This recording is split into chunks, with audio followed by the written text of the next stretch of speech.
Hello students, तो चलिए हम आगे डोमेन के कुछ और क्वेश्चंस कर रहे हैं आज। तो वही are the questions, find the domain and range of the following functions.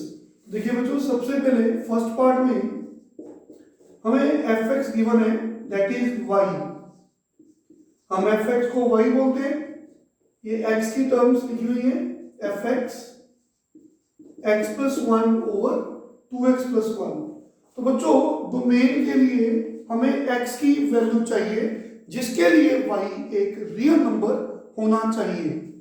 लिखेंगे now F X is defined if denominator is not equal to zero.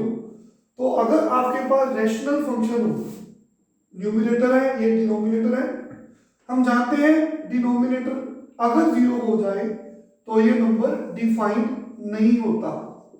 तो दैट्स व्हाई फंक्शन डिफाइंड तभी होगा, हमें x की वैल्यू रियल तभी मिलेगी अगर denominator zero नहीं होगा। That is 2x plus one.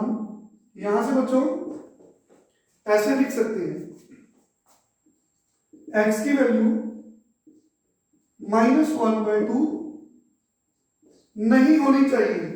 तो y रियल नंबर कब होगा, एफ एक्स डिफाइन कब होगा, अगर डिनोमिनेटर जीरो नहीं होगा। अगर डिनोमिनेटर जीरो हो गया तो something over zero it is not defined. तो that's why x is not equal to -1/2। तो डोमेन क्या है, x की वैल्यू जिसके लिए फंक्शन डिफाइंड होना चाहिए। तो फंक्शन डिफाइंड कब होगा, अगर x -1/2 के इक्वल नहीं होगा। तो हर एक x के लिए फंक्शन डिफाइंड होगा, पर x अगर -1/2 होगा तो फंक्शन डिफाइंड नहीं होगा। तो that's why domain of the function ऐसे लिखते हैं, सारी वैल्यूज के लिए ऑल रियल नंबर्स। हमें y की रियल नंबर मिलेगी, y की वैल्यू रियल होगी, पर अगर x -1/2 हो गया, देखिए अगर आप x को -1/2 पुट करोगे तो डिनोमिनेटर में जीरो आ रहा है, तो हमें वो -1/2 नहीं चाहिए, उसको निकाल दो। तो what is domain, domain is r means all values real, मतलब कुछ भी हो सकता है x की वैल्यू, पर -1/2 नहीं होना चाहिए। तो जब भी आपने रैशनल फंक्शन में ऐसे क्वेश्चंस में, डिवाइड वाले सम्स में, आपने डिनोमिनेटर को जीरो नहीं होने देना। अगर डिनोमिनेटर जीरो हो गया तो कुछ ऐसा बन जाएगा, तो डिनोमिनेटर जीरो नहीं होना चाहिए। तो वहां से हमें x मिल गया, तो इसका मतलब है कि x -1/2 के इक्वल नहीं होना चाहिए। तो x कुछ भी हो सकता है, तो x इज डोमेन मतलब x।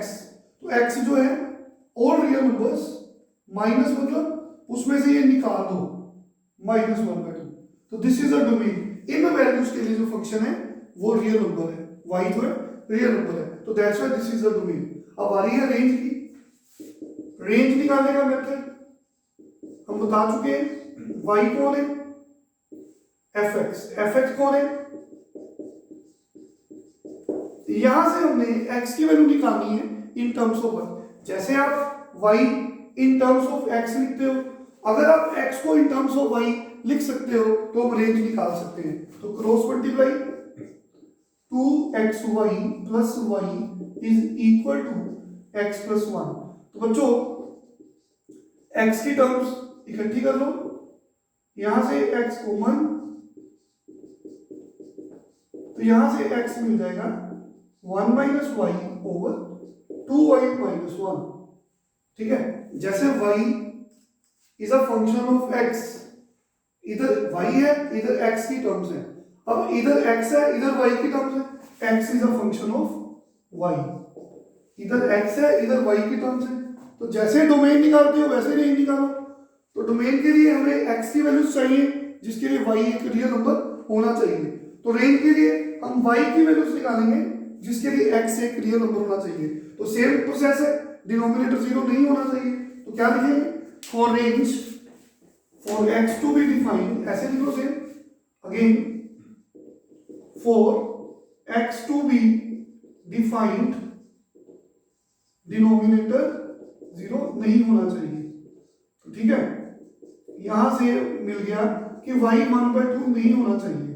तो इट मीन्स रेंज क्या है फंक्शन की, कुछ भी हो सकता है, कुछ भी हो सकता है रियल नंबर्स, लेकिन 1/2 is not a part of a range, उसमें से 1/2 निकाल दिया। आई होप क्लियर सबको। This is question first part. Next sum, find the domain and range of fx equal to mod x minus 3 divide by x minus 3। तो बच्चों this is simple for mode, इसे बोलते हैं modulus. Mode x, जैसे अब 2 mode 2 होता है, what it means, इसका मतलब क्या है, ओरिजिन से 0 से आपने राइट को 2 यूनिट्स मूव करना है, तो डिस्टेंस कितना है 2। ओरिजिन से 2 यूनिट्स राइट को मूव किए तो हमने 2 यूनिट डिस्टेंस मूव किया। अगर मैं ऐसे लिखता हूं, इट्स आंसर इज सेम 2, पर मतलब क्या है, ओरिजिन से 0 से आपने 2 पोजीशंस लेफ्ट मूव करना है, लेकिन कितने स्टेप्स आपने, डिस्टेंस कितना है 2। तो डिस्टेंस तो हमेशा पॉजिटिव क्वांटिटी होता है। अगर हम पॉजिटिव नंबर का मोड देखें, अगर मोड के अंदर पॉजिटिव नंबर है तो उसका आंसर एज इट इज आता है, लेकिन अगर मोड के अंदर नेगेटिव नंबर है उसका आंसर फिर अगेन पॉजिटिव आता है। 6 का मोड 6 माइनस 6 का मोड 6, पर मतलब क्या है, अगर हम 6 का मोड देख रहे हैं, पॉजिटिव नंबर का मोड देखते हैं, तो 0 से हमें 6 पोजीशंस राइट को डिस्टेंस फाइंड करना है, तो 6 यूनिट्स टू द राइट। अगर -6 का मोड देखते हैं तो हमें 0 से 6 पोजीशंस लेफ्ट को डिस्टेंस फाइंड करना है, तो डिस्टेंस हमेशा पॉजिटिव होता है, तो इट इज अगेन 6। तो बच्चों that's why mode of any number x होता है अगर आप पॉजिटिव नंबर्स का मोड देखते हो, पॉजिटिव नंबर का मोड देखते हो, 0 या 0 से बड़े नंबर का मोड देखते हो। अगर मोड x को -x लिखना है अगर x 0 से छोटा होगा। अगर आप x की वैल्यू 0 से छोटी लेते हो, जैसे -6 लिया आपने यहाँ पे, अगर आपने x को -6 लिया तो अगर x 0 छोटा है तो मोड x -x होता है। हमने x को -6 पुट किया तो यहाँ x की जगह पे -6 पुट किया, तभी तो आंसर पॉजिटिव आया। आई होप क्लियर है सबको। तो mod x is equal to x if x is greater than 0 and mod x is -x if x is less than 0। तो अगर नेगेटिव नंबर्स है तो मोड x -x होगा, क्योंकि तभी तो पॉजिटिव आंसर आएगा। एक और एग्जांपल दे दो, अगर मैं x की जगह पे पॉजिटिव नंबर पुट करता हूं, मान लो 7, अगर पॉजिटिव नंबर लेता हूं तो ये वाला फॉर्मूला, तो x को 7 यहाँ पे 7, अगर नेगेटिव नंबर लेता हूं तो ये वाला फॉर्मूला, मान लो -8, x की जगह पे -8 रखता हूं, दोनों तरफ x की जगह पे -8, तो फिर भी आंसर पॉजिटिव। तो this is the definition of mod. तो किसी भी नंबर का mod as it is x बाहर आएगा अगर x 0 या 0 से बड़ा होगा। किसी भी नंबर का मोड माइनस के साथ मल्टीप्लाई होकर आएगा अगर x 0 से छोटा होगा। तो बच्चों we have the question, find the domain and range of this function. देखें बी पार्ट, तो y equal to fx, this one, तो domain of the function all reals value except 3। It is very simple, x की कुछ भी value put कर दो x की जगह पे, लेकिन डिनोमिनेटर में बच्चों, हाँ जी, x की वैल्यू 3 नहीं हो सकती। अगर आप x को 3 रखोगे, अगर x की जगह पे 3 आएगा तो डिनोमिनेटर 0 आ रहा है। तो इसका मतलब all real numbers are the part of domain, but we can't take x as 3। x 3 नहीं हो सकता, क्लियर, डिनोमिनेटर 0 आ रहा है। तो दैट्स व्हाई डोमेन क्या है, value of x for which y is a real number. तो y रियल नंबर होगा हर एक x के वैल्यू के लिए, लेकिन x की वैल्यू 3 पुट करने पर देखिए 0 नीचे आ रहा है, ऊपर भी 0 आ रहा है, तो इसका मतलब this is not the part, minus कर दिया। अब रेंज के लिए क्या करेंगे, सबसे पहले हम इसको y सपोज करेंगे। तो बच्चों मोड की डेफिनेशन, अगर x 0 से बड़ा है तो आपने ये वाला x एज इट इज खोल देना है। अगर x 0 से छोटा है तो मोड x माइनस x होगा। तो हम मोड के बारे में जानते हैं कि जहां तो बच्चों मोड x की वैल्यू x होती है, जहां तो माइनस x होती है। दो ही पॉसिबिलिटीज है, मोड x जहां तो x होगा, जहां तो माइनस x होगा। तो इसका मतलब हम मोड x को प्लस माइनस x लिख सकते हैं, क्योंकि एक बार ये x प्लस के साथ आता है, एक बार ये x माइनस के साथ आता है। इन द सेम वे अगर आप x की वैल्यू पॉजिटिव, आप x की वैल्यू 3 से बड़ी पुट करोगे, यहां पे देखिए ना, मोड x किसी नंबर का एज इट इज बाहर आता है, mod x as it is बाहर आता है कि अगर x 0 से बड़ा हो तो x माइनस 3 का mod as it is x minus 3 होगा, अगर x माइनस 3 0 से बड़ा होगा। तो दैट्स व्हाई x अगर 3 से बड़ा है, क्योंकि x 3 नहीं है, इसका मतलब x 3 नहीं है ना, बिकॉज हियर x 3 नहीं है। तो अगर 3 नहीं है, अगर 3 से बड़ा है तो मोड एज इट इज बाहर आएगा।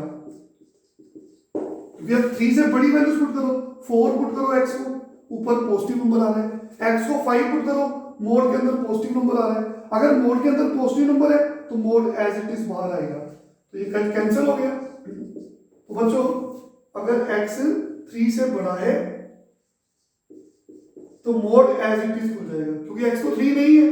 एंड अगेन यहां लिखते हैं, अगेन देखिए y कितना है, mod x minus 3 over x minus 3। तो mod x is minus x if x is less than 0।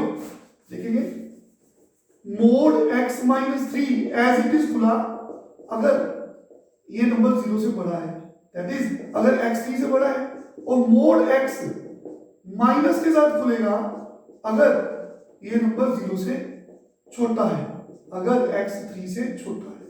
अगर आप 3 से छोटी वैल्यू पुट करोगे 2 तो अंदर नेगेटिव नंबर आ रहा है, 1 पुट करोगे तो हर एक x की वैल्यू जो 3 से छोटी है उसके लिए अंदर नेगेटिव नंबर आ रहा है। अगर नेगेटिव आ रहा है तो आपने मोड को माइनस के साथ ओपन करना है, तो y की वैल्यू -1 आ गई। तो बच्चों x 3 तो हो नहीं सकता, 3 से बड़ी वैल्यूज के लिए y का आंसर 1 आ रहा है, 3 से छोटी वैल्यूज के लिए y का आंसर -1 आ रहा है। तो देयरफॉर रेंज क्या है, 1 या -1, ओनली 2 वैल्यूज। तो रेंज क्या है, -1, 1। हर एक x जो 3 से बड़ा है उसके लिए y 1 आ रहा है, फाइन, और हर एक x जो 3 से छोटा है उसके लिए y -1 आ रहा है। तो y की सिर्फ 2 वैल्यूज आ रही है, तो that is range -1, 1। Curly bracket means only 2 values are there. तो थर्ड पार्ट वेरी इजी, देखो बच्चों, find the domain and range of the function mod x over x. Clearly, what is domain? All real numbers except 0. x 0 नहीं हो सकता, अगर x 0 हो गया तो फंक्शन डिफाइन नहीं है, नॉट डिफाइन। तो for range y same method, तो mod x as it is x बनेगा अगर x 0 से बड़ा होगा, क्योंकि x 0 नहीं है। अगर x 0 नहीं है तो 0 से बड़ी वैल्यूज के लिए mod x हम जानते हैं x होता है, एंड अगर x 0 से छोटा होगा हम जानते हैं mod x -x होता है। तो y कितना है, mod x over x, mod x को -x पुट कर देंगे तो बच्चों y की वैल्यू -1 आ जाएगी। तो again range of the function is +-1। तो रेंज कितनी आ गई, -1, 1। आई होप क्लियर सबको। तो इस तरह के आप कोई भी सब कर सकते हो। हम नेक्स्ट लेक्चर में आगे कंटिन्यू करेंगे। Thank you very much, take care.